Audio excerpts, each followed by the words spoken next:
La prophétie, livre 3, l'esprit léopard. Un livre autobiographique de Declan Rigne. Avec les voix de Claudine Abdelkader et d'Alexandre Michalak. Avertissement. Certaines scènes érotiques explicites se trouvent dans cette œuvre. L'écoute en est donc réservée à un public averti.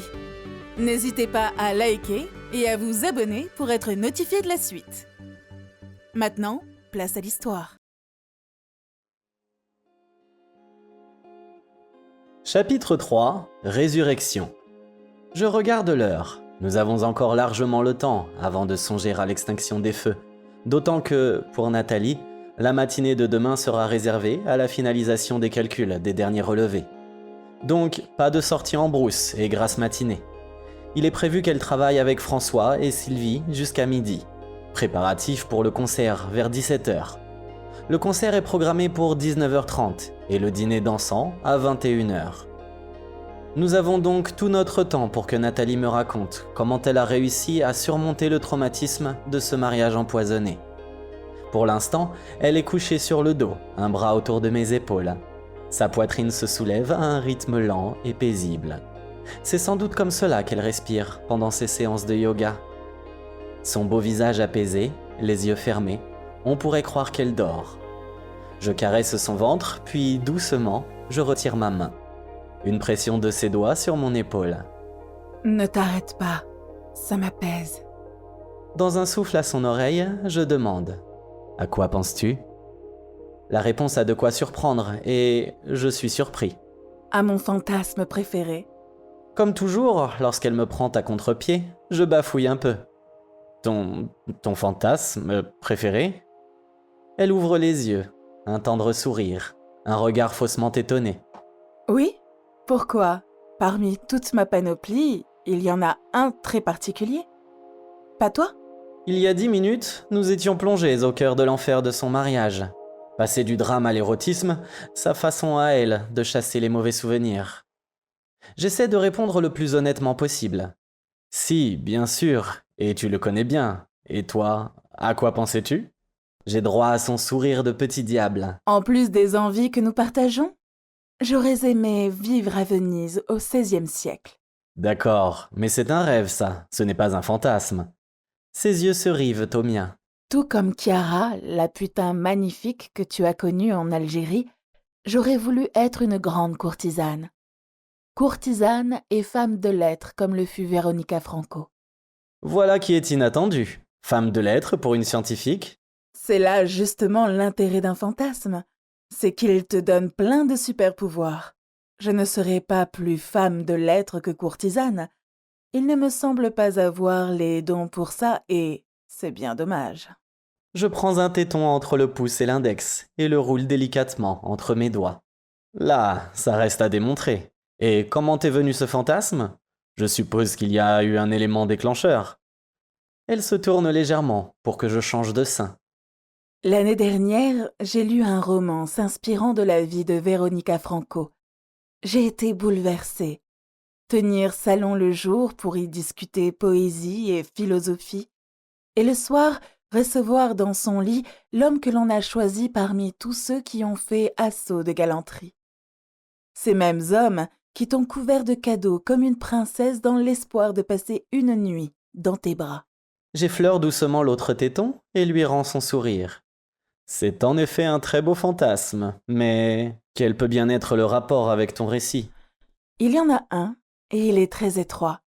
Ce sont des courtisanes qui t'ont arraché aux démons de la guerre, et c'est leurs homologues masculins qui m'ont arraché à ceux du désespoir, et m'ont réappris à aimer mon corps et celui des hommes. Ma tête ne doit être qu'un immense point d'interrogation. Les homologues masculins des courtisanes ? Tu veux dire les gigolos ? Oui, mais non, pas exactement. Le gigolo travaille en freelance. Je vais t'expliquer, tu vas comprendre. Elle bascule, passe une jambe par-dessus les miennes, et, tout en parlant, prend à son tour le contrôle de mes tétons. Tout de suite après mon divorce, Peggy m'a récupérée avec Peter. J'étais dans un triste état, tant sur le plan physique que psychologique.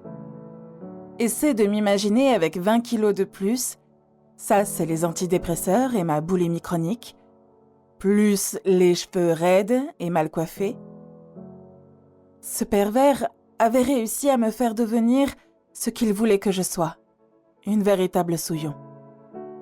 Donc, après un séjour dans son appartement de Tribeca jusqu'à mon divorce, Peggy nous a installés dans sa villa de Reno, au Nevada, où elle possède une agence immobilière dans laquelle elle se rend chaque semaine. Peter et moi occupions une aile de la maison avec une chambre pour la nounou cubaine embauchée à New York. Je n'étais pas capable de vivre seule et encore moins de m'occuper toute seule de mon petit.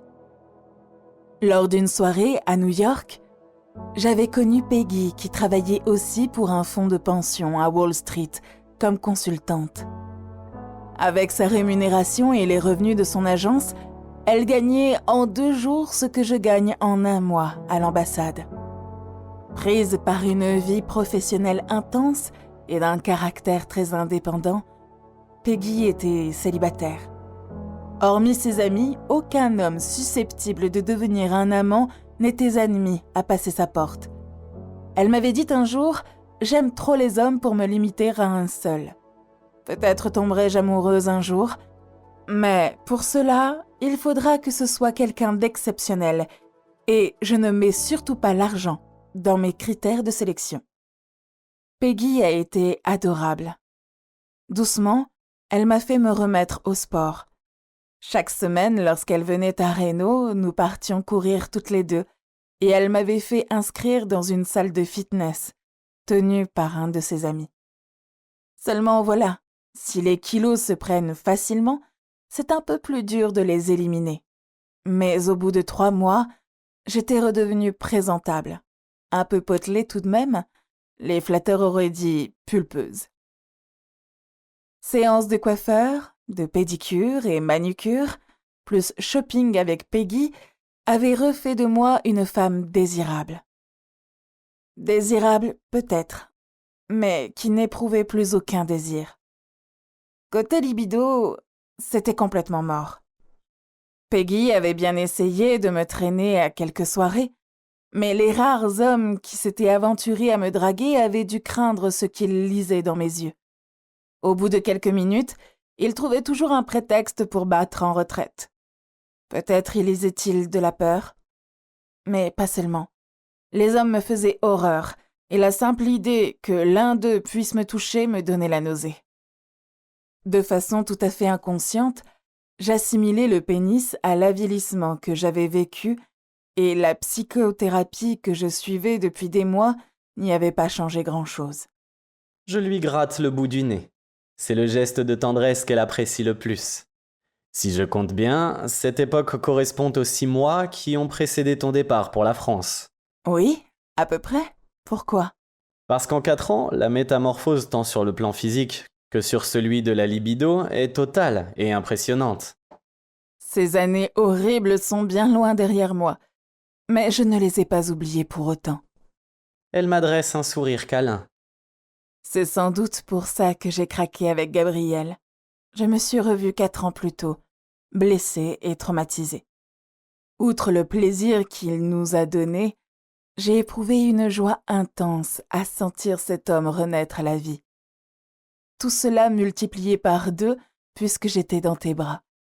Lorsque je repense à ces instants magiques, j'en suis encore très émue. Je lui fais un bisou très tendre. Tout autant que moi, mais l'Institut de Tantra a été pour beaucoup dans ta résurrection. Ça n'a pas été l'essentiel. Ah bon ? J'avais pourtant cru comprendre que... Elle ne me laisse pas terminer ma phrase. Non, c'est l'initiative de Peggy qui a tout amorcé. Ah, ne va pas me dire qu'elle t'a converti à l'homosexualité. Elle rit. Oh non! Bien que je ne déteste pas la douceur des caresses d'une femme, je suis résolument hétérosexuelle. Et en dehors d'une franche amitié et d'une profonde complicité, il n'y a jamais rien eu entre Peggy et moi. Non, en parlant d'initiative, je faisais allusion à toute autre chose. Elle prend un malin plaisir à faire durer le suspense. Ses yeux malicieux scrutent chacune de mes expressions, de la curiosité à l'impatience. Bon, et quelle est cette autre chose? Elle rit. Je croyais que la curiosité était l'apanage des femmes. Je connais un homme qui les vaut bien. Je m'en défends. Non, ce n'est pas du tout ça. En général, je ne suis pas curieux de la vie des gens, mais tu n'es pas les gens. Tu es celle que j'ai dans le cœur, et bien que chacun de nous deux ait droit à son jardin secret, je voudrais fusionner avec toi, au point de tout connaître de toi. Son regard devient très, très tendre, et ses mains toutes douces. J'aime tant quand tu me parles comme ça. Ta voix change, tu me fais fondre. Elle se reprend. Mais avant de fondre, je vais t'expliquer en quoi consiste l'initiative de Peggy. Ensuite, je n'en fondrai que mieux. Elle est diabolique. Ses yeux pleins de désir sont une invitation à ne pas attendre, en même temps qu'ils me tiennent à distance. Encore un effort de concentration, et son regard redevient sérieux. Enfin, une petite étincelle pas sérieuse du tout me laisse entendre que ce qui va suivre pourrait ne pas être très convenable. Je ne vais pas être déçu. Elle s'éclaircit la voix. C'était un jeudi soir. Peggy était arrivée de New York en fin d'après-midi. Peter dormait. La nounou avait congé pour la journée jusqu'au lendemain. Chacune à un bout du canapé, nous lisions un magazine. Peggy a baissé le sien sur ses genoux et m'a demandé si j'étais partante pour une sortie entre filles le lendemain soir. C'est vrai, j'avais repris du poil de la bête, mais ne me voyez pas pour autant dans une de ces soirées où il me faudrait me montrer désagréable pour évincer quelques hommes en quête de bonne fortune. Je lui ai répondu que je voulais bien aller boire un verre quelque part, mais sans plus. Peggy s'est mise à rire et m'a répondu qu'elle voulait m'amener dans un endroit où les hommes savent se tenir et restent à leur place si l'on ne les sollicite pas. J'avoue qu'elle a piqué ma curiosité. Je lui ai demandé si elle connaissait déjà cet endroit. Autre rire pour me répondre qu'elle y allait à l'occasion lorsque ses hormones la travaillaient et qu'elle n'avait rien à se mettre sous la dent. J'étais prête à rentrer dans ma coquille, mais elle m'a assuré que ce n'était pas un bar à drague. J'ai dit à Peggy que je lui faisais confiance et que c'était OK. Elle a décroché le téléphone et a commandé une limousine pour le lendemain à 20h30. Devant ma surprise, elle m'a expliqué que c'était à l'extérieur de la ville, à plus d'une demi-heure, et qu'il valait mieux faire la route le plus confortablement possible. Elle a rajouté que je devrais m'habiller chic, mais simple. Le lendemain, la limousine était pile à l'heure et nous attendait devant la maison. Peggy et moi avions choisi le même style de robe, ou plutôt c'est elle qui avait choisi la mienne. En jersey stretch noir avec fil d'argent. Elle était raisonnablement décolletée et s'arrêtait aux genoux. Pochette assortie et petit pendentif complétaient ma tenue. Quand j'ai demandé à Peggy si je n'étais pas encore un peu ronde pour porter ce genre de robe, elle m'a répondu qu'au contraire, le jersey mettait mes formes en valeur et que le noir les estompait. Elle a rajouté que je devais en profiter avant qu'elle ne fonde et que j'étais à croquer comme un bonbon, précisant dans un éclat de rire qu'elle préférait sucer un bonbon plutôt que le croquer. Elle a manqué s'étrangler quand je lui ai demandé affolée si elle ne m'amenait pas dans un bar pour lesbiennes. Bref, nous sommes partis pour nous garer une demi-heure plus tard sur le parking de ce qui semblait être un bar de luxe. Le costaud de garde devant la porte du Millennium, c'était le nom de l'établissement, nous a laissé entrer sans problème. En passant, j'ai pu déchiffrer du coin de l'œil la plaque apposée sur la porte. « Ladies Only » en grosses lettres, bien visibles. Je n'ai pas compris tout de suite pourquoi cet établissement a été réservé aux dames. Après un sas vestiaire, nous sommes entrés dans une salle comme je n'en ai jamais vu. C'était un carré parfait d'une 50aine de mètres de côté. Juste en face de l'entrée, le bar et au-dessus, la cabine du DJ. Ce qui était surtout remarquable, c'était le dénivelé en gradin d'une 20aine de centimètres de haut tout autour de la salle. Les larges gradins étaient meublés de tables basses et de confortables banquettes de cuir occupées par quelques femmes seules et aussi par de petits groupes de 3 ou 4 filles. Le décor était cosy, très chaleureux avec une petite musique d'ambiance.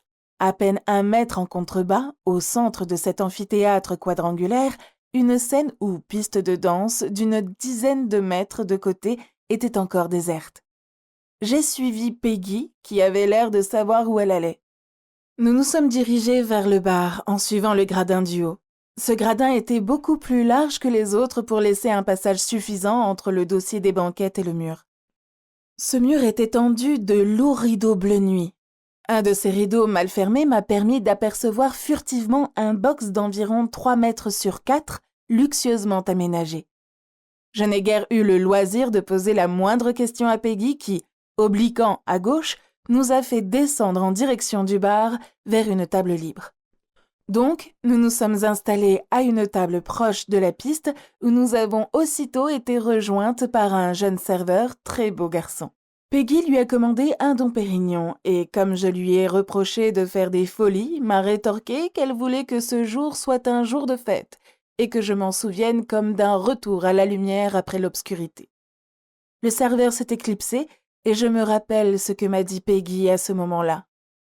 Ton petit bonhomme a besoin d'une maman épanouie qui lui transmette bonheur et joie de vivre.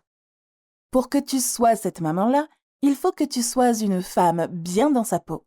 Aujourd'hui est le premier jour de ta vie de femme fière d'elle et indépendante. Avant cette parenthèse de cauchemar, tu étais une étudiante insouciante. Considère cette soirée comme une soirée initiatique, la naissance de la nouvelle Nathalie. Le serveur est revenu avec la bouteille de Dom Pérignon dans un seau à champagne. Nous avons trinqué. À la vie, à l'amour. Petit à petit, la salle s'est remplie à moitié et la musique d'ambiance a été vite couverte par le brouhaha des conversations. Les serveurs s'affairaient et c'est à ce moment-là que j'ai remarqué leur nombre inhabituel pour tout juste une 50aine de clientes.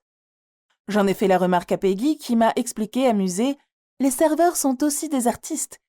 Enfin, chacun à sa manière. » Je n'avais pas très bien compris, mais je n'ai pas eu le temps de poser la moindre question. D'un seul coup, la lumière d'ambiance a décliné, 2 ou 3 projecteurs ont illuminé la piste et une musique très rythmée a empli l'espace. Surgi de je ne sais trop où, un clown a bondi sur la piste sous les applaudissements et les cris perçants des spectatrices. 2 ou 3 sauts périlleux pour terminer sur un grand écart. Avec un pantalon aussi large et ses immenses chaussures, c'était un exploit. Il a été aussitôt suivi par un clown qui a tenté d'effectuer les mêmes figures et s'est écrasé lamentablement au pied du premier. Cascade de rires et salve d'applaudissements. Les 2 clowns se sont relevés, la musique a changé de rythme et les mouvements des 2 personnages aux costumes grotesques ont évolué lentement pour devenir de plus en plus gracieux. Les 2 compères ont enchaîné sur un mime de coups de chaleur et ont nettement manifesté l'intention de se débarrasser de leurs encombrants costumes sous les encouragements d'un public féminin survolté. D'abord le faux nez, puis, après une volte, les affreuses chaussures. Ont suivi les chapeaux ridicules. Le rythme de la musique est devenu plus langoureux. Alors qu'a commencé un déboutonnage synchronisé des vestes multicolores, des gilets, puis des chemises qui ont volé dans un coin de la scène. La musculature dévoilée par les 2 compères était d'autant plus impressionnante que les vêtements amples et bariolés ne pouvaient la laisser soupçonner. De clownesque, le déshabillage a vite pris un tour très érotique. Quelques savants pas de danse, et sous les cris et les sifflets d'une 50aine de femmes déchaînées, les pantalons bouffants ont rejoint le reste des vêtements. Ces dames étaient très excitées, et il faut dire qu'il y avait de quoi. L'anatomie de ces 2 hommes était une véritable œuvre d'art. Chaque muscle se dessinait sous la peau de 2 corps d'une perfection telle que j'en avais le souffle coupé. Ce n'était pas un numéro de clown, mais ce n'était pas non plus qu'un numéro de striptease masculin. Après le déshabillage synchronisé, les 2 hommes ont entamé une danse érotique. Cris de pâmoison et invitations diverses fusaient de toutes parts du public féminin. Mais brusquement, à l'exception de la musique qui a enchaîné sur un autre rythme lent, le silence s'est fait. Sous les yeux ébahis de toutes ces dames, a commencé un numéro de main à main d'une poésie exceptionnelle. C'était féerique. Voir ces 2 corps parfaits évoluer en quasi-apesanteur était sidérant, et j'ai été sidérée. Prise au cœur par la beauté du spectacle, par la beauté de ces hommes. 2 mois plus tard, Peggy m'avouera m'avoir observé du coin de l'œil. Elle me dira « À voir ton visage émerveillé, j'ai su qu'il faudrait peut-être du temps, mais que c'était gagné. Il y avait de l'admiration et du désir dans tes yeux, un vrai désir de femme pour le corps de ces hommes. » Je prends un petit air détaché pour demander. Pourquoi donc a-t-elle attendu 2 mois pour te le dire? Je pense que c'était important pour toi de t'entendre confirmer que ta féminité n'était pas complètement éteinte. Nathalie n'est pas dupe de mon air faussement détaché. Parce qu'elle préférait que je ressente les choses par moi-même au lieu de me les suggérer.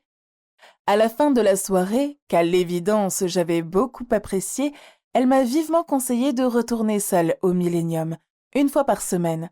C'est de cette façon, a-t-elle rajouté, que tu briseras petit à petit la coquille qui t'enferme encore. Au risque de l'agacer, j'essaie de lui faire préciser son propos. Pour qu'elle te dise cela, il fallait qu'elle ait perçu un changement de comportement de ta part. Contrairement à ce que je craignais, Nathalie ne s'agace pas de mon insistance. Elle entre dans le jeu. En fait, elle m'a amené là où elle voulait que j'aille pour que j'entende ce qu'elle avait envie de me dire.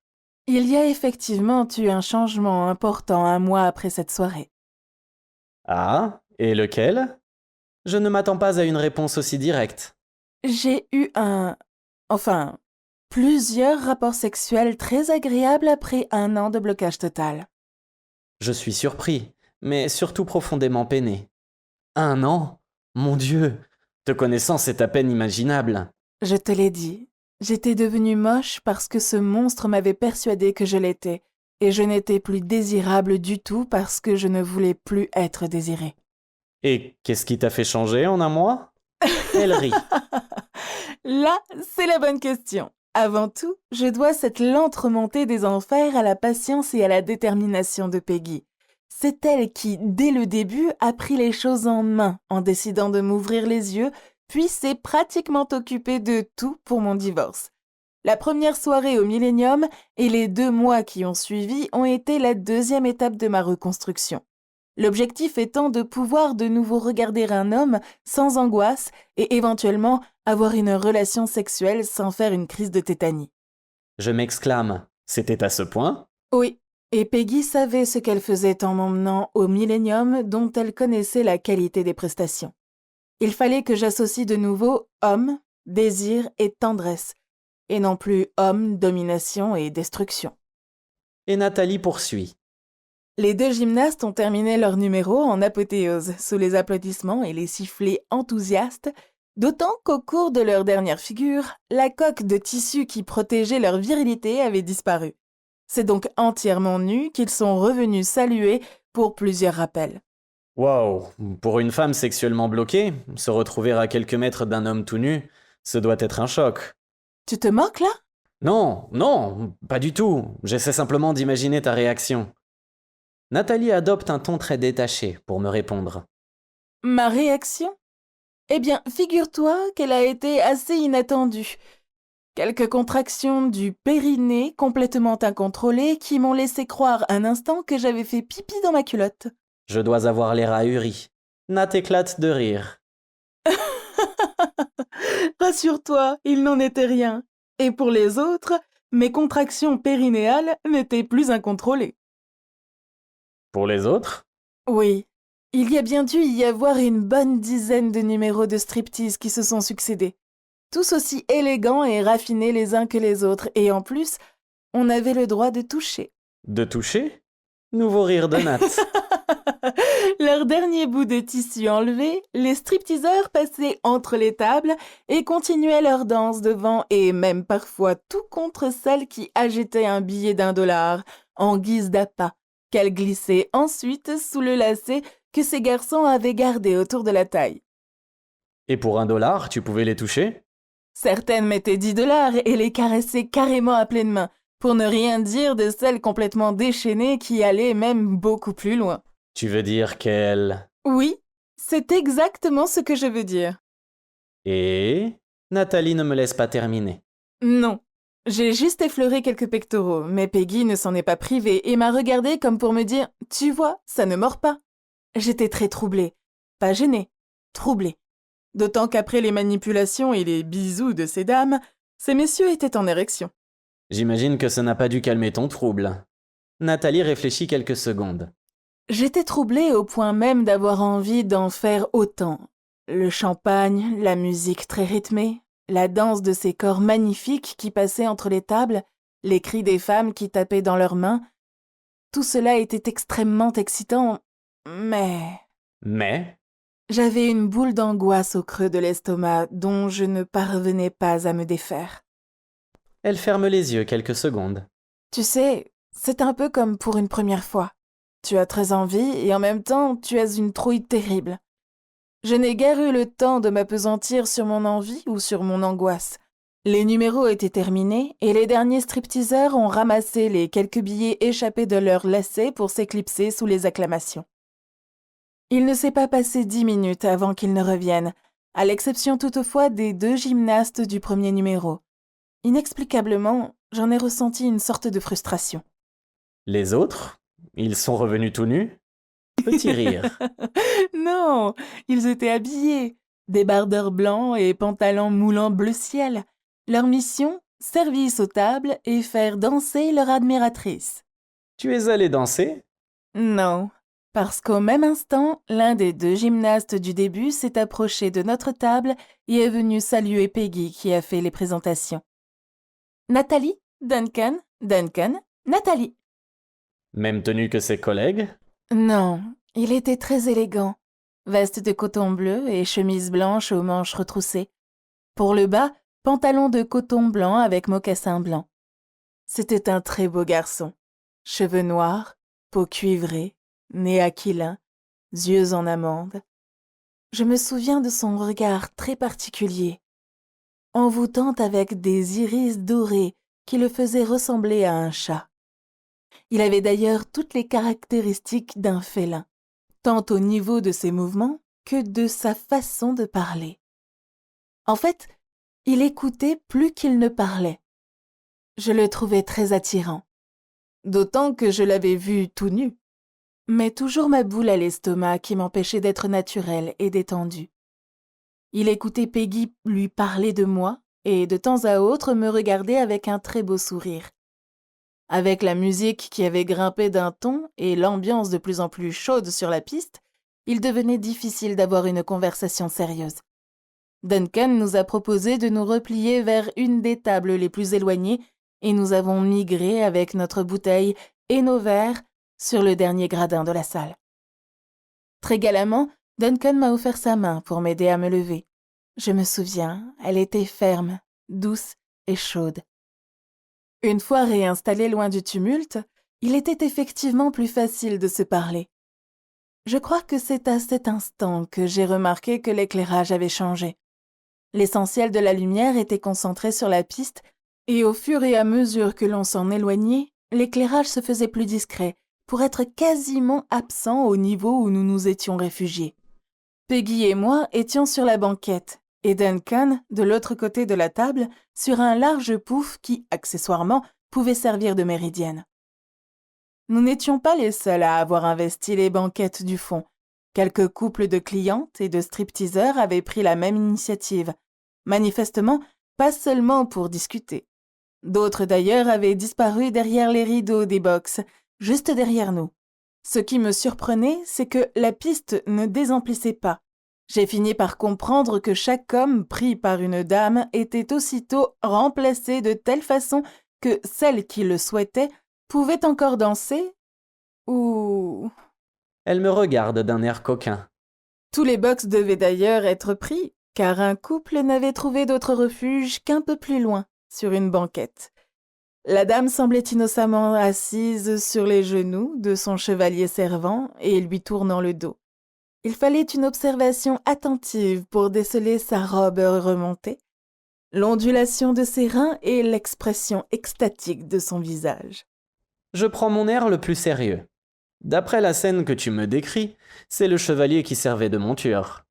Nouvel éclat de rire de Nathalie. Je demande. Avec un tel environnement, il devait être difficile d'avoir une conversation cohérente. Nathalie poursuit, amusée. Pour moi peut-être, mais ni Peggy ni Duncan ne semblaient remarquer la scène qui se déroulait à 2 tables de nous, pas plus qu'il n'entendait certains bruits, très atténués certes, mais non moins évocateurs de ce qui se passait dans les box. J'ai très vite été obligée de recentrer mon attention sur mon environnement immédiat, car Peggy avait entrepris de m'expliquer qui était Duncan. À l'exception du « enchanté » de rigueur au moment des présentations, Duncan et moi n'avions pas échangé une seule parole. Nous écoutions Peggy exposer nos CV respectifs. C'est ainsi que j'ai appris que Duncan, passionné de gymnastique, était en dernière année de psychologie à l'université de Reno et qu'il travaillait au Millennium pour payer ses études. Je me suis étonnée de ce qu'il puisse poursuivre des études de haut niveau tout en passant ses soirées au Millennium. Il a eu un sourire très doux. Le sourire de Peggy, quant à lui, m'a paru un peu moins innocent. Duncan m'a répondu qu'il ne venait au Millennium que 2 soirs par semaine, le mercredi et le vendredi. J'avais peut-être perdu ma libido, mais pas mes capacités de calcul mental. Le compte était vite fait. 2 soirées, même avec les pourboires, ne suffisaient pas à financer de telles études. Je n'ai rien dit de mes déductions, mais Peggy savait où elle voulait m'amener et m'a dit d'un ton détaché qu'en plus de ses numéros, Duncan donnait des consultations particulières. Je m'en suis étonnée, et Peggy m'a expliqué que l'établissement était réservé aux dames et que le personnel masculin leur était tout dévoué. En 2 mots, le Millennium était une maison close et Duncan y était pensionnaire, mais à temps partiel. Elle m'a précisé en riant que seul l'État du Nevada autorisait ce type d'établissement partout hors la loi aux États-Unis. Comme je restais de marbre, Duncan m'a demandé si j'en étais choquée. Ce à quoi je lui ai répondu que si cela avait été le cas, je serais déjà partie depuis longtemps. Mais que par contre, j'étais surprise qu'il perde un temps précieux à bavarder avec nous. J'ai aussitôt ajouté que si j'appréciais beaucoup sa compagnie, j'aurais cependant quelques scrupules à en abuser. À son regard bienveillant, j'ai tout de suite vu qu'il savait que je ne voulais pas l'offenser, mais que je m'inquiétais sincèrement de lui faire perdre son temps. J'ai précisé, j'étais moi-même étudiante il n'y a pas si longtemps et je ne sais que trop ce que coûtent des études supérieures. Elle me fixe de son regard bleu. Sais-tu ce qu'il m'a répondu ? Non. Que sa soirée était déjà entièrement payée.